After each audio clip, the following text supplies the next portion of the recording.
எல்லாரும் காலையில் தூங்கிட்டு இருக்கும்போது நம்ம எந்திரிக்கிறதே கஷ்டம். அதுலேயும் இன்றைக்கி காலையில் நான் எந்திரிக்கும் போதே தலைவலியோடு எந்திரிச்சேன். சரி ஒரு டீயை போட்டு குடிச்சிட்டு சமையல் செய்யலான்னு சொல்லிட்டு டீ வைக்க ஆரம்பிச்சாச்சு.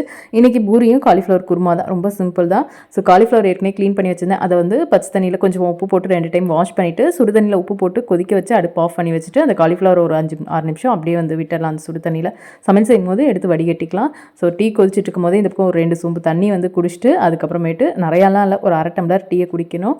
ஸோ துணி பார்த்திங்கன்னா நேற்று நைட்டே மடித்து வச்சுருந்தேன், அதை எடுத்து வைக்காமல் விட்டுட்டேன். இன்றைக்கி அதுக்காக தான் நேரமாக எந்திரிச்சானே. காலிஃப்ளவருக்கு பார்த்திங்கன்னா வெங்காயம் தக்காளி இஞ்சி பூண்டு பேஸ்ட்டு மசாலாலாம் சேர்த்து எண்ணெய் பிரிஞ்சதுக்குமேட்டு காலிஃப்ளவரையும் சேர்த்து ஒரு 5 நிமிஷம் அப்படியே விட்டுடலாம். இதுக்கு பேஸ்ட்டு பார்த்திங்கன்னா முந்திரி ஊற வச்சது, கொஞ்சமாக பொட்டுக்கடலை, தேங்காய், சோம்பு இதை மட்டும் போட்டு அரைச்சி வச்சுக்கலாம். இப்போ ஒரு 15 நிமிஷம் டெய்லியும் காலையில் வெளியிலேயே வாக்கிங் போய்க்கிறது. நான் வாக்கிங் போனால் யாருக்குமே பிடிக்காது. நிறையா வந்து என்னை பேசியிருக்காங்க. ஆனால் இப்போ யார் பேசுகிறதையும் நான் காதில் வாங்குற நிலமையில இல்லை. ஸோ நான் என் உடம்பு பார்க்கணும். அதனால் வாக்கிங் இப்போ டெய்லியும் காலையில் கொஞ்சம் நேரம் போக ஆரம்பிச்சிட்டேன். ஸோ அதனால தான் காலையில் கையில் பார்த்திங்கன்னா இப்போ வாட்ச் இருந்துருக்குது. ஸோ மாவு பார்த்திங்கன்னா இப்போ 6 மணி ஆகுது. இப்போ தான் பிசைய ஆரம்பிச்சிருக்கேன். 350 கிராம் கோதுமை மாவு எடுத்துருக்கிறேன். அதுக்கப்புறமேட்டு ஒரு 2 டேபிள் ஸ்பூன் பக்கம் வெள்ளை ரவை சேர்த்து கொஞ்சமாக உப்பு எண்ணெய் சேர்த்து பிசைஞ்சு எடுத்தாச்சு. ஸோ இது வந்து கோதுமை மாவில் லைட்டாக நெய் சேர்த்துக்கிட்டோன்னா நல்லாயிருக்கும் பூரி. அதனால் கடைசியாக நெய் சேர்த்துட்டு இதை பிசைஞ்சு ஒரு 15 நிமிஷம் அப்படியே வச்சிடணும். ரொம்ப நேரம் ஊற விடக்கூடாது.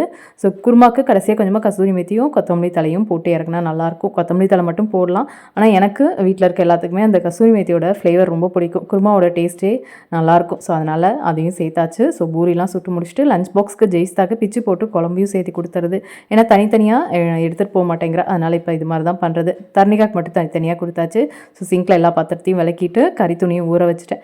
ஓரளவுக்கு எல்லா வேலையும் முடிச்சிட்டதுக்கு அப்புறமேட்டு அந்த மடித்து வச்சுருந்தேன்னா ஸோ அந்த துணியெல்லாம் எடுத்து வச்சாச்சு.